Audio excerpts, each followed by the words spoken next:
गांव में दो भाई रहते थे। बड़ा भाई गंगाराम बहुत अमीर था। उसके घर में किसी भी चीज की कमी नहीं थी।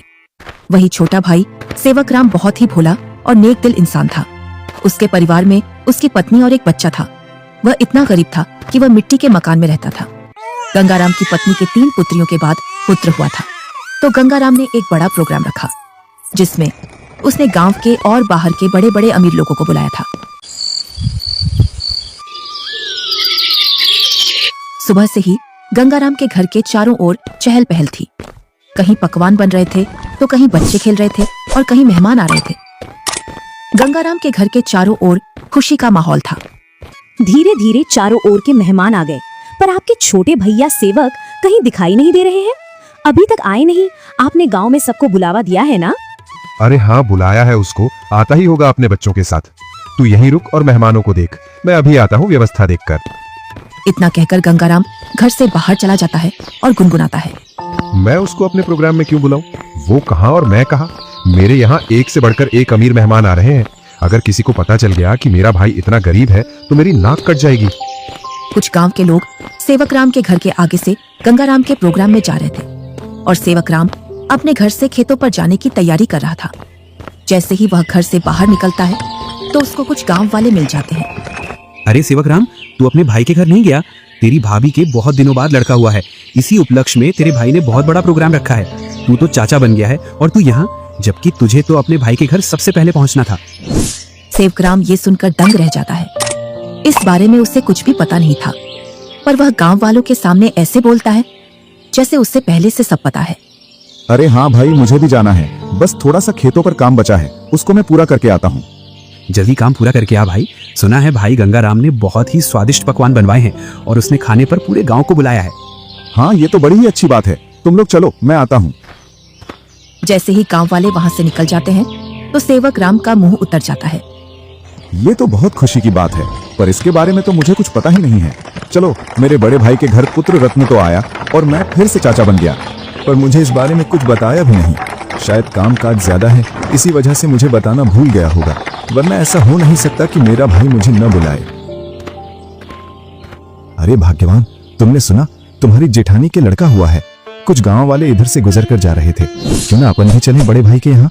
सुना है बहुत ही अच्छे अच्छे पकवान बने हैं वहाँ पर। अरे, ये तो बड़ी खुशी की बात है। आप फिर से चाचा बन गए और मैं चाची, परंतु उन्होंने हमें बुलाया नहीं। बिना बुलाए हम कैसे जा सकते हैं उनके प्रोग्राम में? बिना बुलाए वहाँ जाना सही नहीं होगा। अगर गांव में इस बात का पता चल गया कि हम बिन बुलाए उनके प्रोग्राम में आए हैं तो लोग क्या कहेंगे? बड़े भैया इतना बड़ा प्रोग्राम कर रहे हैं और इतने बड़े प्रोग्राम में पूरे काम की जिम्मेदारी भी उन्हीं पर है।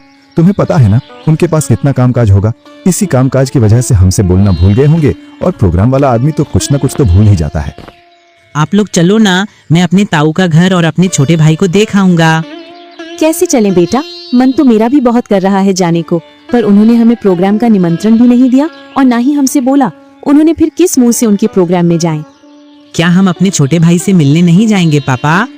क्यों नहीं, हम जरूर चलेंगे आपके छोटे भाई से मिलने के लिए। क्यों आप छोटे बच्चे को झूठी तसल्ली दे रहे हो? तुम्हें पता है ना, तुम्हारे बड़े भाई हमें उनके बराबर नहीं समझते हैं, तभी तो उन्होंने हमें प्रोग्राम में नहीं बुलाया है। तुम तो सदा गड़े मुर्दे उखाड़ती हो। ऐसा नहीं है, वो हमको चाहते हैं। वो तो कामकाज की वजह से बुलाना भूल गए हैं। तुम्हें लग रहा है कि भैया तुम्हें बुलाना भूल गए हैं, तो तुम जाओ। बिन बुलाए मैं नहीं जाने वाली कहीं। मैं तो खूब खुश हूँ अपने घर में। आपको जाना है तो जाओ। ठीक है, मैं और मुन्ना चले जाते हैं। तुम्हें नहीं जाना तो मत चलो। आप जा रहे हो तो जाओ, पर उधर से जल्दी लौट कर आना। सेवकराम और उसका बच्चा प्रोग्राम में जाने के लिए तैयार हो जाते हैं। अब तुम प्रोग्राम में जा रहे हो तो बच्चे को देने के लिए कुछ तो ले जाना पड़ेगा।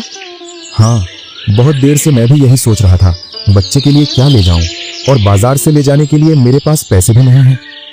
आप तो ये लकड़ी का झूला ले जाओ जो तुमने मुन्ना के लिए बनाया था। अब मुन्ना के कुछ काम का नहीं है। हाँ, यही ले जाता हूँ। इसमें बच्चा खूब आराम से सोएगा। सेवकराम उस झूले को उठाकर चल देता है और उसके साथ में उसका लड़का भी चल देता है। थोड़ी देर बाद दोनों प्रोग्राम में पहुंच जाते हैं। यहाँ तो खूब अमीर मेहमान आए हैं और बच्चे को देने के लिए शानदार और महंगी महंगी वस्तुएं लाए हैं। मेरा झूला तो इनके आगे कुछ भी नहीं है। सेवकराम मेहमानों पर महंगी महंगी वस्तुएं देखकर अपने झूले की ओर देखता है और मन ही मन में सोचता है, मैं क्यों इस झूले को यहाँ लाया? यहाँ तो एक से बढ़कर एक वस्तुएं हैं बच्चे के लिए। मैं भी क्या सोच रहा हूँ, भला हाथ की बनी चीज और बाजार की चीजों में अंतर होता है। बड़े भैया जरूर मेरे झूले को पसंद करेंगे, क्योंकि मेरा झूला सबसे मजबूत है, क्योंकि इसे मैंने अपने हाथों से बनाया है। और सेवक राम निसंकोच होकर मेहमानों के बीच में घूमने लगता है। वह देखता है कि उसके बड़े भैया और भाभी मेहमानों का स्वागत कर रहे थे। तभी गंगाराम की पत्नी की निगाह सेवक राम पर जाती है। तब वह गंगाराम से बोलती है, अरे भैया और मुन्ना तो आ गए, पर देवरानी नहीं दिख रही है। कहाँ आ गए? मुझे तो कहीं दिखाई नहीं दे रहे। वो रहे मेहमानों के बीच में। इधर सेवक राम के पास कुछ मेहमान आ जाते हैं। उसकी वेशभूषा देखकर मेहमान सेवक राम से पूछते हैं, अरे तुम कौन हो, और ये कैसी वेशभूषा पहनकर आए हो, और ये लकड़ी का झूला लेकर आए हो इस जमाने में? चलो तुम अपना परिचय दो, तुम कौन हो और यहाँ क्या कर रहे हो? इतना सुनकर सेवक राम संकोच में पड़ जाता है और मन ही मन सोचता है, अगर मैं इन्हें ये बताऊं कि मैं गंगाराम का छोटा भाई हूं तो ये लोग क्या सोचेंगे? एक भाई इतना अमीर और एक भाई इतना गरीब कि वो प्रोग्राम में एक जोड़ी कपड़ा भी सही से पहनकर नहीं आ सकता है। इससे अच्छा तो मैं झूठ बोल दूं। मैं गंगाराम जी का मजदूर। अरे तुम इतना क्यों घबरा रहे हो? डरो मत, बेझिझक होकर बोलो। गंगाराम जी का मैं मजदूर मैं छोटा भाई हूँ। वह बहुत कोशिश करता है झूठ बोलने की, लेकिन उसके मुंह से सच निकल जाता है। क्या बोल रहे हो? तुम्हें पता है ना तुम गंगाराम जी को अपना भाई बता रहे हो? तुम्हें पता है ना वो कहाँ और तुम कहाँ? अपने आप को देखो और उनका प्रोग्राम देखो। इतने में ही गंगाराम वहां आ जाता है और बोलता है, क्या बोल रहा है ये? ये तुम्हें अपना भाई बता रहा है कि तुम इसके भाई हो। मेरा भाई होता तो वो इस हालात में रहता। ये तो मेरा हारी है, हारी। इसको मैंने एक दिन प्यार से भाई क्या बोल दिया, मुझे अपना भाई बताने लगा। इतना सुनकर सेवक राम अपना सिर झुका लेता है। आप प्रोग्राम का आनंद लीजिए। चलो मैं और मेहमानों से मिलता हूँ। जी आप मिलिए, हम भी और परिचितों से मिल लेते हैं। चलो तुम यहाँ से बाहर चलो, मुझे तुमसे कुछ बात करनी है। दोनों भाई एकांत में चले जाते हैं। जब तुम्हें पता है मेरे यहाँ एक से बढ़कर एक मेहमान आए हैं, फिर भी तू प्रोग्राम में घुस आया मेरी नाक कटवाने के लिए। और ये क्या लेकर आया है मेरे लड़के के लिए? लकड़ी का झूला। इस झूले में सोएगा मेरा लड़का। मेरा लड़का तो मखमल के झूले में सोएगा। किसमें? मखमल के झूले में। जा यहाँ से, मुझे दिख मत जाना अब इस प्रोग्राम में। अगर कुछ खाना बचेगा तो मैं सुबह भिजवा दूंगा तेरे घर पर। और हाँ, साथ में अपने लड़के को भी ले जाना यहाँ से। मुन्ना की माँ ठीक बोल रही थी कि बिन बुलाए वहां मत जाओ। मेरी ही गलती है जो मैं बिन बुलाए यहाँ आ गया। सेवक राम अपने बच्चे को लेकर अपने घर की ओर चल देता है, बड़े ही उदास मन से। इतने में ही बच्चा बोलता है, पापा, हम छोटे भैया से भी तो नहीं मिले और आप इतनी जल्दी घर चल रहे हो। सेवक राम थोड़ी हिम्मत करके अपने लड़के से बोलता है, बेटा हम शाम को आएंगे। खेतों पर कुछ काम बाकी रह गया था, वो मुझे याद आ गया है। उसे करके मैं आ जाऊंगा। उसके बाद चलेंगे हम तेरे छोटे भाई से मिलने के लिए। दोनों घर पहुंच जाते हैं। मुन्ना घर से बाहर बच्चों के साथ खेलने के लिए चला जाता है। इधर सेवक राम अपनी पत्नी को पूरी घटना सुना देता है और उसकी आंखों से आंसू छलक जाते हैं। पता नहीं ईश्वर की कैसी लीला है, आज भाई ने भाई को पहचानने से मना कर दिया। आप रोइए मत, ईश्वर एक दिन सब ठीक कर देगा। ईश्वर को भाइयों के बीच में इतना फासला भी नहीं रखना चाहिए कि वे एक दूसरे से ही दूर हो जाए। आप इतना दुख मत मनाइए, सब ठीक हो जाएगा। आप बस ईश्वर पर विश्वास रखिए। तीनों सो जाते हैं।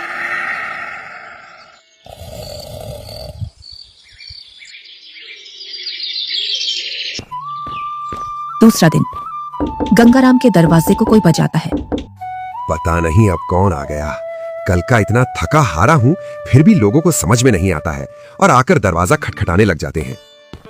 गंगाराम जैसे ही दरवाजा खोलता है तो वह देखता है कि सामने एक साधु खड़ा है। क्या है महाराज, क्यों दरवाजे को बजा रहे हो? कुछ नहीं बेटा, बड़े जोरों की भूख लगी है। बस थोड़ा सा खाना मिल जाता तो मेरी भूख मिट जाती। क्या खाना? यहाँ खाना मुफ्त में नहीं मिलता है, और ऐसी दोपहर में तुम्हें कहां से खाना ला कर दूं? बेटा घर में कुछ तो होगा, उसमें से ही कुछ खाने को दे दो जिससे मेरी भूख शांत हो जाए। इतना बड़ा गांव है, तुम्हें मेरा ही घर मिला खाना मांगने के लिए? यहाँ कुछ नहीं है, चले जाओ यहाँ से। इतना कहकर गुस्से में गंगाराम दरवाजा बंद कर लेता है। ईश्वर तुम्हें सदा खुश रखे बेटा। इतना बोलकर साधु वहां से चला जाता है।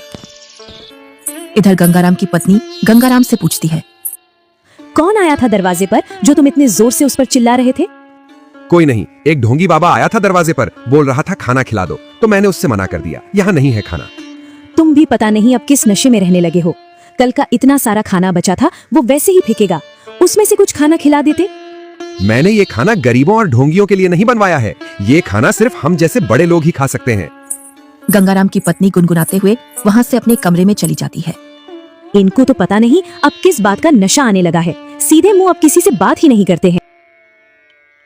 इधर साधु सेवक राम के घर के सामने पहुंच जाता है और बाहर से आवाज लगाता है। अरे घर में कोई है? अरे घर में कोई है? आवाज सुनकर सेवक राम घर में से बाहर निकल आता है। साधु को देखकर बोलता है, जी साधु महाराज, बताइए मैं आपकी क्या सेवा करूं? कुछ नहीं बेटा, बहुत तेज भूख लगी है, कुछ खाने को मिल जाए तो आत्मा तृप्त हो जाएगी मेरी। क्यों नहीं साधु महाराज, आइए आइए, जो कुछ हमारे घर में खाने के लिए मिलेगा हम आपको खिलवा देंगे। दोनों घर के अंदर चले जाते हैं। सेवक राम और साधु जमीन पर बैठ जाते हैं और सेवक राम अपनी पत्नी से बोलता है, अरे भाग्यवान, घर में कुछ हो तो खाने का साधु महाराज को ले आओ। सुबह की कुछ दाल रोटी रखी है और अभी खाना बनाने के लिए घर में कुछ भी नहीं है। अरे बेटी, तुम तो शर्माओ मत, जो घर में खाने का हो वही ले आओ, मैं तो खा लूंगा। सेवक राम की पत्नी जो घर में खाना था उसी खाने को गर्म कर लाती है। लीजिए साधु महाराज, गरीब के घर का खाना, हमारे पास तो खाने में यही है। अरे बेटी, तुम अपना मन इतना उदास मत करो, मैं तो ईश्वर की कृपा से जो मिलता है वही खा लेता हूँ। और तुम दोनों इतना उदास क्यों हो? कोई समस्या है आपके यहाँ? साधु महाराज, खेतों में इतना काम कर रहा हूँ, उतनी ही गरीबी आ रही है। गरीबी कम होने का नाम ही नहीं ले रही है। अब तो स्थिति ऐसी हो गई है, 2 वक्त का खाना भी बड़ी मुश्किल से मिलता है। पता नहीं ईश्वर हमारी कौन सी परीक्षा ले रहा है। ये कोई बीमारी तो है नहीं जिसका मैं आपको सही उपचार बता दूं बेटा। बस ईश्वर पर विश्वास रखो, सब सही हो जाएगा। फिर भी मुझे लगता है तुम मुझे तुम्हारी समस्या सही से बता नहीं रहे हो। इतना सुनकर सेवक राम और सेवक राम की पत्नी साधु महाराज को पूरी बात बता देते हैं कि किस प्रकार गंगाराम ने उनके साथ भेदभाव किया। साधु खाना खा लेता है। पता नहीं आपको हमारे हाथ का खाना कैसा लगा, सही लगा या नहीं। बेटी, तुम अपना मन उदास मत करो, तुम तो अन्नपूर्णा हो और तुम्हारे हाथ का खाना बहुत ही स्वादिष्ट है।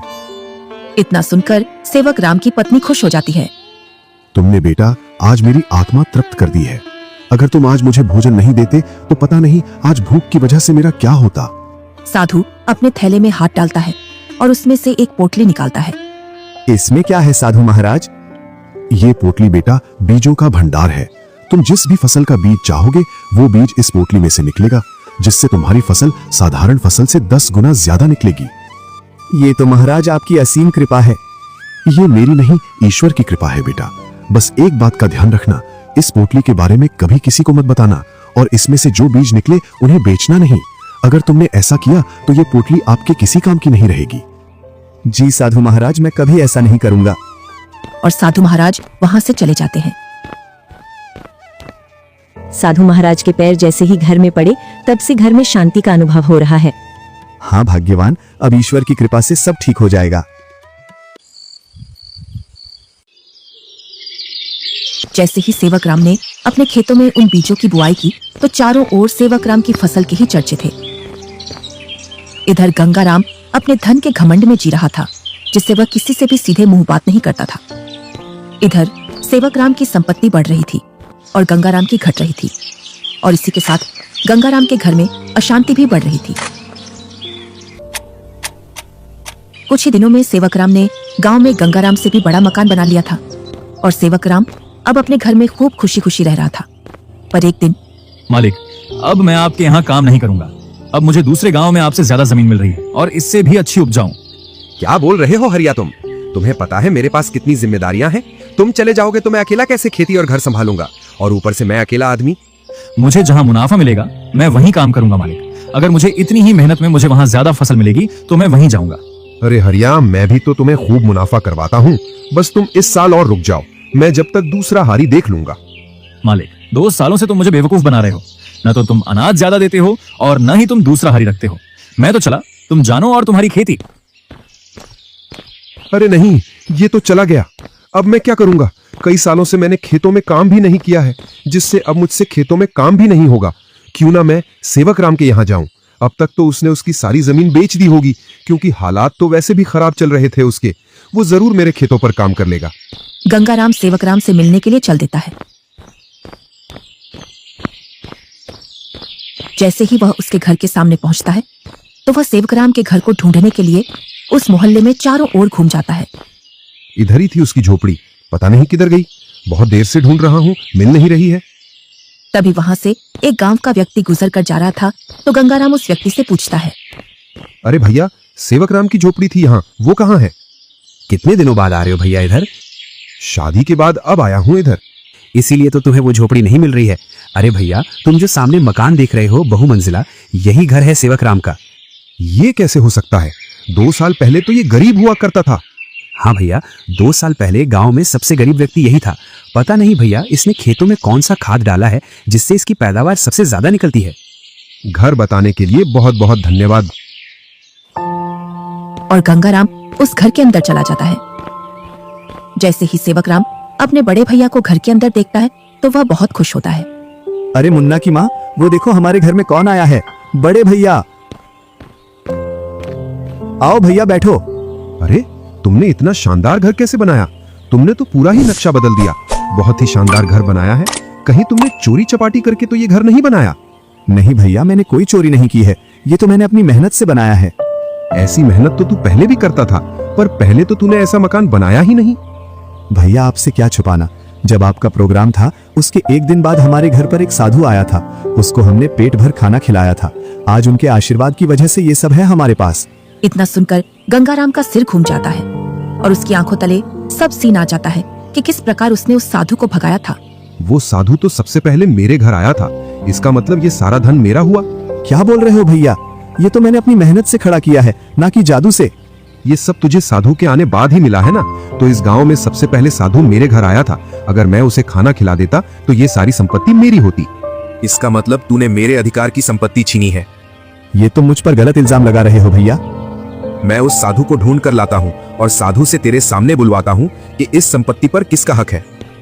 और गुस्से में गंगाराम वहां से निकल जाता है। कई दिनों तक वह उस साधु को खोजता है। बड़ी मुश्किल से एक जंगल में तपस्या करते हुए वह साधु मिल जाता है। साधु महाराज प्रणाम। कौन हो बेटा जो तुम मेरी तपस्या में व्यवधान डाल रहे हो? मैं गंगाराम हूँ। आज से 2 वर्ष पूर्व तुम मेरे घर आए थे खाना खाने के लिए, जब तुम्हें जोरों की भूख लग रही थी। तुम तो वही हो ना जिसने खाना देने से मना कर दिया था। हाँ, पर उस संपत्ति पर पहला हक मेरा बनता है जो तुम मेरे भाई को देकर आए हो, क्योंकि तुम खाना मांगने सबसे पहले मेरे घर आए थे। कौन सी संपत्ति? मैंने तो उसे सिर्फ आशीर्वाद दिया था, क्योंकि उसने बड़े ही सम्मान के साथ खाना खिलाया था, और वो धन तो उसकी मेहनत और ईमानदारी का फल है। इतना सुनकर गंगाराम गुस्से में साधु से बोलता है, साधु, तुम मेरे साथ अन्याय कर रहे हो, क्योंकि उसकी संपत्ति पर पहला अधिकार मेरा है, क्योंकि तुम सबसे पहले मेरे द्वार पर आए थे। अगर तुम मुझे ये पहले ही बता देते कि मैं तुझे और भी अमीर बना दूंगा तो मैं तुम्हें उससे भी अच्छा भोजन कराता। उसने क्या खिलाया होगा आपको? सूखी रोटी? गंगाराम साधु से बहुत वाद विवाद करता है और गुस्से में साधु से बोलता है, जिससे साधु को क्रोध आ जाता है। बालक, तुमने मेरी सब्र की सीमा खत्म कर दी है। तुम मेरे श्राप से अब बच नहीं सकते हो। इतना सुनकर गंगाराम के होश उड़ जाते हैं। इतने में ही सेवक राम और गंगाराम की पत्नी आ जाती है। क्षमा कीजिए साधु महाराज, क्षमा कीजिए। अरे बेटी, तुम क्यों माफी मांग रही हो? मेरे पति थोड़े उग्र हैं, उनको पता नहीं है किससे कैसे बात करना है। इतना सुनकर गंगाराम भी माफी मांग लेता है। गंगाराम, अभी तक तुम्हारा जो घर चल रहा था वो तुम्हारी पत्नी के निर्मल भाव की वजह से चल रहा था। अब तुम अपने लालच को छोड़ दो और दोनों भाई साथ साथ रहो, क्योंकि तुम्हारा छोटा भाई बहुत ही ईमानदार है। जी साधु महाराज। तुम्हें कैसे पता चला मैं यहाँ हूँ? आप जिस दिन साधु महाराज की खोज में निकले उसी दिन भैया मेरे पास पहुँच गए थे और उन्होंने आपके बारे में मुझे सब बता दिया था। भाई हो तो तेरे जैसा, मेरे जैसा भाई किसी को भी नहीं मिले।